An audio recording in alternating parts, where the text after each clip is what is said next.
Terima kasih sekali atas kesempatannya dan tentunya perlu di-applause Dini dan Udi menyelenggarakan acara yang sangat mengutip Presiden sangat mulia ini, karena ini mungkin ajang pertama kaum muda mulai bersama-sama duduk dan memikirkan masa depan bangsa ini dengan semangat kolaborasi.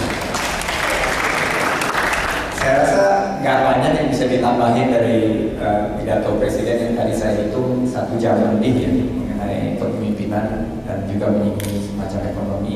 Tapi ada satu aspek yang saya tangkap betul, dan esensi ini saya justru ingin betul-betul merefleksi dalam diskusi kita adalah leader itu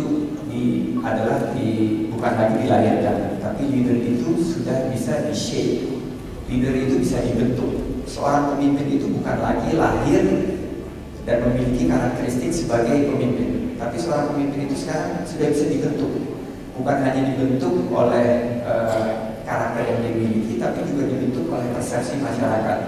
Jadi sekarang kita bisa melihat leader itu tumbuh dengan suatu ekspektasi-ekspektasi.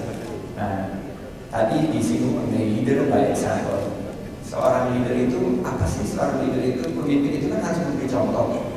Nah, sekarang dengan media yang sangat terbuka, apalagi ada social network, ini menjadi suatu koridor yang sangat menentukan bagaimana seorang pemimpin itu bisa memimpin dan mengelola dari suatu kepemimpinannya.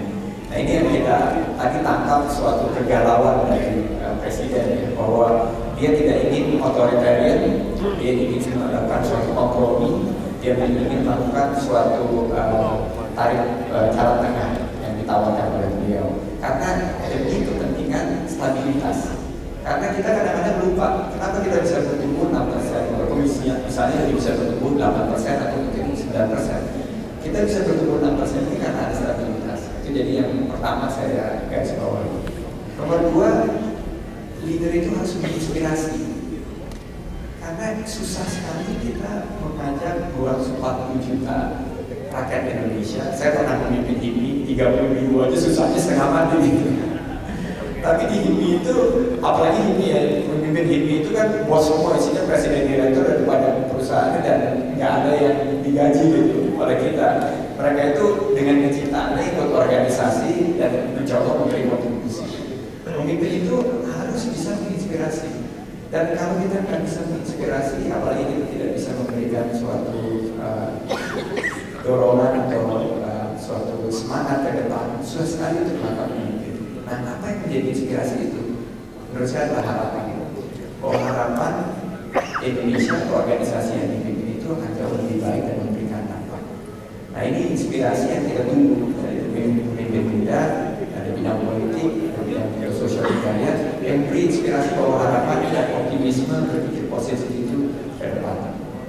Ketiga yang saya garis bawahi, tadi Presiden sudah menyinggung. Nah, di HIPMI ini kita waktu dulu diajarin oleh senior-senior kita bahwa hanya boleh memimpin 3 tahun. Jadi kita bukan hanya menyiapkan diri untuk menjadi pemimpin, tapi kita juga harus bisa menyiapkan pemimpin-pemimpin pengganti kita. Nah, tadi Presiden menyinggung mengenai masa berikutnya 2014 karena dia tidak bisa terpilih lagi.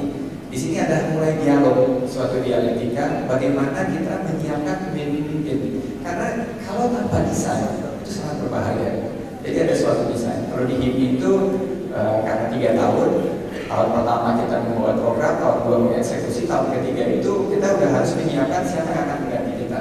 Saya ngerti banget nih, Erwin Aksa sekarang musiknya bagaimana karena dia sebentar lagi akan mengakhiri tugasnya. Semua pemimpin di sini.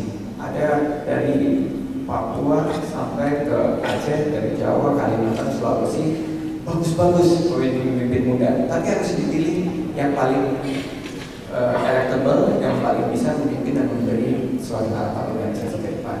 Kebetulan kalau suatu pemimpin itu disiapkan untuk naik panggung dan juga disiapkan untuk turun panggung, nah itu baru menjadi suatu kepemimpinan yang paling prima.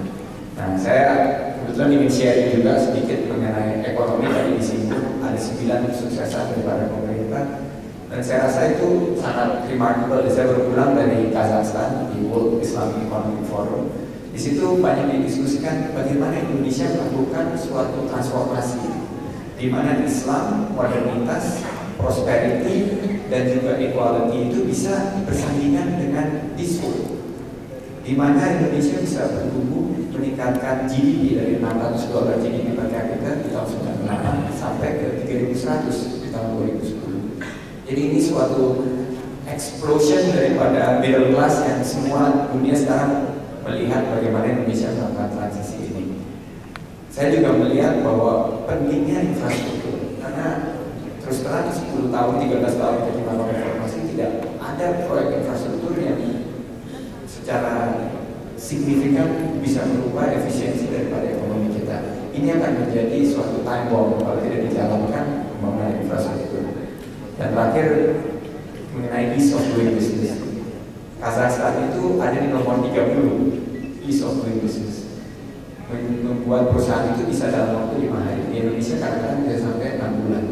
Nah ini Indonesia ada di posisi 124 sekarang, malah menurun. Padahal ekonomi kita terus meningkat dari posisi 17 menjadi posisi 16 terbesar ekonomi dunia, tapi posisi kita dalam melakukan dunia usaha itu terus menurun.